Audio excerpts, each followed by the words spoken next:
Hi guys, continuing with chapter 36 of The Trail with permission from Scholastic. As we pull up to the parking lot of the grocery store, Moose whines uneasily. Shh, I tell him. I know you're hungry. Just wait. I'll have food for you soon enough. After weeks on the trail, the glaring fluorescent lights and bright bleached floors of the grocery store catches me off guard. I wince under the artificial lights and smells, but they don't keep me from rushing into the checkout line and grabbing 2 Snicker bars from the candy display. I'm already tearing off the wrapper to one of them as the ponytailed teenager cashier rings me up. I ignore her raised eyebrows as I simultaneously gobble down the bar and root in my pack for money. The first Snickers is gone before I've handed her my change. The second one disappears before my shopping cart has left the produce aisle. As I wander past shelves chock full of food, I try not to let all the Little Debbies, the Ho-Hos, the Twinkies, the Nutty Bars, and dozen packs of powdered donuts distract me. I fed myself. Now it's time to think about feeding Moose. I find the pet aisle and get another 10-pound bag of Purina for Moose. Then I head down and begin to shop for my next couple of days on the trail. In addition to stocking up on dinner food, I pick up a 3-pound bag of M&Ms, a family-sized pack of Nutty Bars, and a 32-ounce tub of peanut butter. By the time I'm done, my shopping cart looks almost exactly like the basket I had at the Cumberland's Farms gas station. I feel a sting of irritation at having to pay for groceries twice. I eat the Nutty Bars as I unroll 2 20s and pay at the checkout line, muttering a small curse on the man in the sunglasses. Once again, I ignore the ponytailed cashier, who by now is openly glaring at me as though she's caught me picking my nose instead of eating food in a grocery store.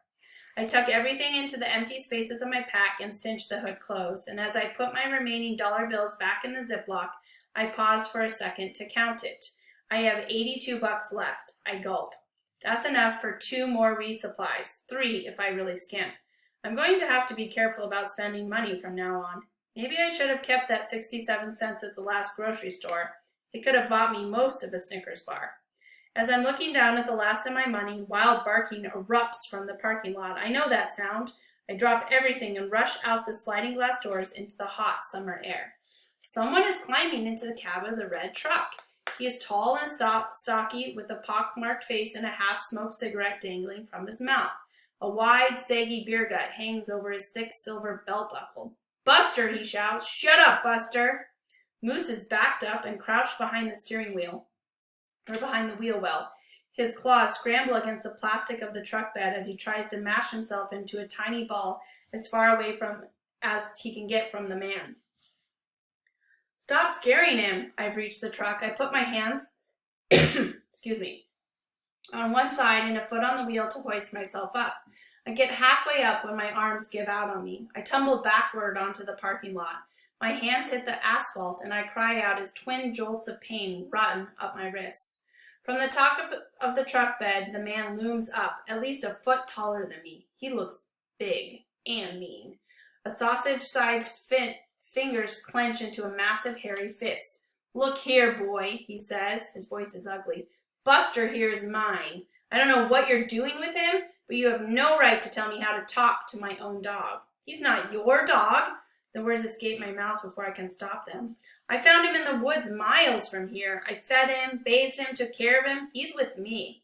"Listen, you little toad. I've owned Buster for 2 years. Just because he decides to run off, don't make him yours." "What's going on here, Lewis?"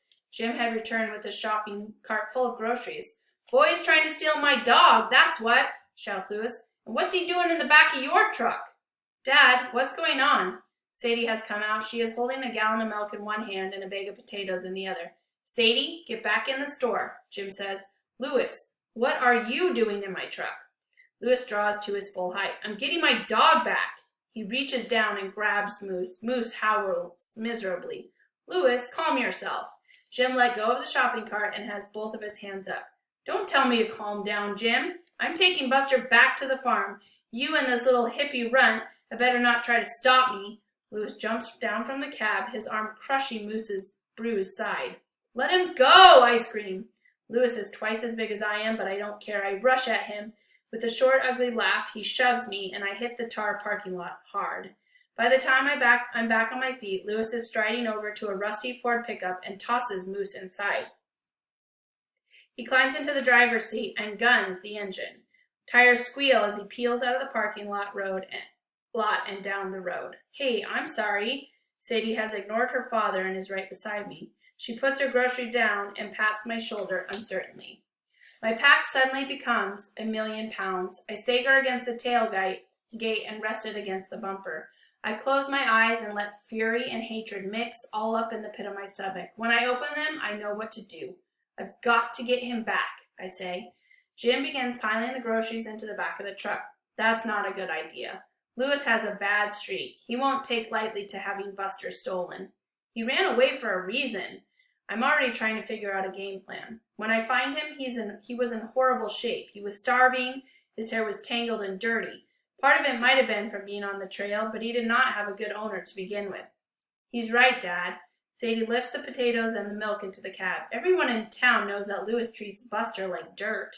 Jim shakes his head. Still, it's not right to come between a man and his dog. I'm not asking for your help, and for once, I mean it. Moose is my responsibility. I brought him straight to the owner he tried to escape, and it's up to me to get him back. All I need to know is where he lives. Just drop me off close to his house. That's all I want. Jim folds his arm. And what do you think you're going to be able to do once you get there? I'll think of something. Jim hesitates for a minute, then gives a long sigh. Hop in. I climb into the truck bed once more and rest my head against the back window as we pull out of the parking lot.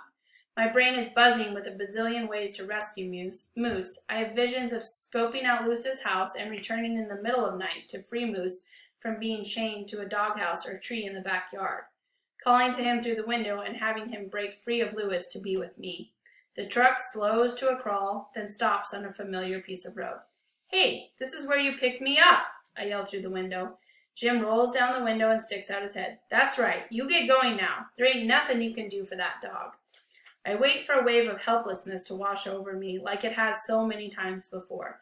The feeling of defeat and despair, of bad luck hammering down to remind me that I'm cursed and I can't do anything about it. But those feelings don't come. Instead, for the first time, I feel something else. It fills me thick and fast and powerful. Rage. You don't know that, I scream. I pound my fist on the back of the window. I don't care if Lewis is twice my size. I have to save Moose. Turn around. Take me back. Son, Jim is calm, I feel for you. But I'm not sending you to a crazy man's house so you can steal his dog. He's my dog, I shriek. I slam my hands against the roof. Take me back. Jim doesn't say anything. The truck idles as I bang the roof over and over and over again. I'm so viciously angry I feel like I could punch a hole right into the truck. Finally, I toss my pack over the side and jump out of the cab. If Jim isn't going to draw me, I'll go and find Moose myself. I sling my pack on my shoulder and start marching back to town.